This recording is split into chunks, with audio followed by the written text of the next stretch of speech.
ৰাজ্যত সন্দেহজনক লোকৰ বিৰুদ্ধে দল সংগঠনৰ অভিযান অব্যাহত থকাৰ সময়তে এইবাৰ বিশ্বনাথত গয়া ৰাইজে আটক কৰিলে সন্দেহজনক হিন্দীভাষী লোক মুখেৰে মাতিব নোৱাৰাৰ অভিনয় কৰি মৰলগাঁৱৰ ঘৰে ঘৰে পইচা বিচাৰি ঘূৰি ফুৰিছিল সন্দেহজনক লোকৰ দলটো। পিছত গয়া ৰাইজৰ সন্দেহপচাত দুজনক ধৰি সোধপোছ কৰাত ওলাই পৰিল সকলো। মিথ্যাৰ আশ্ৰয় লৈ গাঁওখনত প্ৰৱেশ কৰিছিল সন্দেহজনক লোকৰ দলটোৱে। মুখেৰে মাতিব নোৱাৰা অভিনয় কৰা দলটোক সোধপোছ কৰোঁতে ওলাই পৰিল মুখৰ মাত। ঘৰৰ সন্মুখত অদ্ভুতভাৱে চিঞৰি বিচাৰিছিল পইচা। গৃহস্থ ওলাই নাহিলে সোমাই গৈ পাইছিল গৈ পাকঘৰত। ইতিমধ্যে 4জন লোকে পলায়ন কৰিছে গাঁওখনৰ পৰা। পিছত মৰলগাঁও ৰাইজৰ অভিযোগৰ ভিত্তিত আৰক্ষী ঘটনাস্থলীত উপস্থিত হৈ আটক কৰা দুজনক চমচি লৈ তদন্ত আৰম্ভ কৰে। উল্লেখ্য, এনেদৰে অভিনয় কৰি গাঁওখনত প্ৰৱেশ কৰি পিছত চুৰি ডকাইতি আদি ঘটনা সংঘটিত কৰাৰ সন্দেহে মৰলগাঁও ৰাইজৰ। বিশ্বনাথ চাৰিআলিৰ পৰা অমিত দাসৰ report, B time news Assam.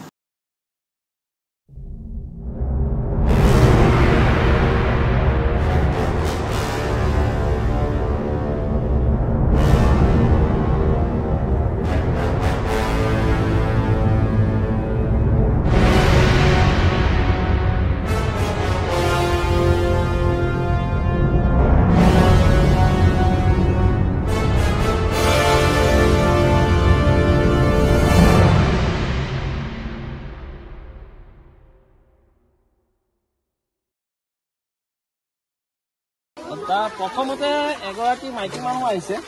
আমি যিহেতু হিন্দু ধৰ্মৰ ব্যক্তি, তেতিয়া গৌবধ যেতিয়া কৰে মানে আহি পেলাই কাৰোবাৰ ঘৰত কিবা কিবি বিচাৰে, গৌবধ কৰিছে। আমি ভাবিছোঁ ওচৰে পাজৰে কৰবাৰ হয় চাগে। প্ৰথমতে এজনী আহিলে, তাৰপিছত আমি ইতিমধ্যে গম পাইছোঁ নহয় প্ৰতিটো মানে বেলেগ বেলেগ ধৰণে তেওঁলোকে এইটো কৰি আছে। তেতিয়া অনুসন্ধান কৰিলোঁ যে নহয়, ইয়াতে 6জন সিহঁতৰ গ্ৰুপ এটা আহিছে। আৰু যেতিয়া 6জনীয়া গ্ৰুপ এটা আহিছে বুলি গম পালোঁ, গম পাই পেলাই আমাৰ ল'ৰাবিলাকে ইফালে সিফালে চাই পেলাই 2জন কাৰায়ত্ব কৰা হ'ল ইতিমধ্যে।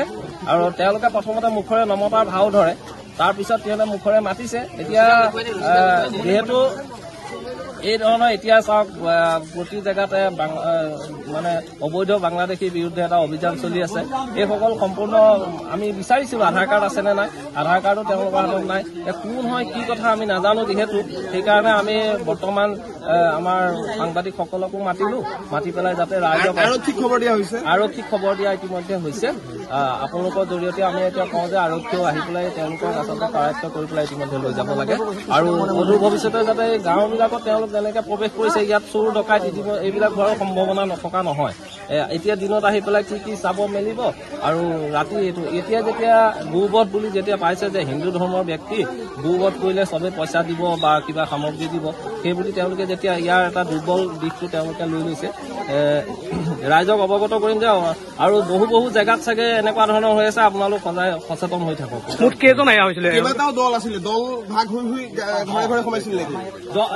এজনকে সোমাইছে তেওঁলোক। ক'ৰবাত এতিয়া দক্ষিণ মৰগাঁৱতো গৈছে, আমাৰ গাঁৱতো সোমাইছে। কিন্তু যেতিয়া তেওঁলোকেতো নাজানে ইয়াত যে গাঁওবিলাক কেনেকুৱা ধৰণৰ, যেতিয়া গম পালো যে আমাৰ গাঁৱৰ মানুহটো একত্ৰিত হৈ থাকে, তেতিয়া গাঁৱৰ মানুহে যেতিয়া গম পাইছে যে এনেকুৱা হৈছে, তেতিয়া গোটেই ফোনাফোনি হৈ পেলাই তেওঁলোকক ধৰিব পৰা গ'ল। আজি টাউনত হোৱা হয়তো এইটো গম নাপালে হয়। আমি তেওঁলোকৰ পৰা গম পোৱা মতে তেওঁলোকৰ বিভিন্ন মানুহ আছে বোলে, আৰু বিভিন্ন গাঁও হৈ মানে বিচৰিত হৈ তেওঁলোকে পইচা ধন বিচাৰিছে বুলি আমি গম পাইছোঁ। আৰু এইটো তেওঁলোকৰ মুখৰ পৰাই সম্পূৰ্ণ মানে গম পাইছোঁ এইটো মিছা বোলে। তেওঁলোকে মিছা বুলি প্ৰমাণিত কৰিছে। মুখেৰে মাতিব নোৱাৰা কি অভিনয় কৰিছিল? অভিনয় কৰিছে তেখেতসকলে।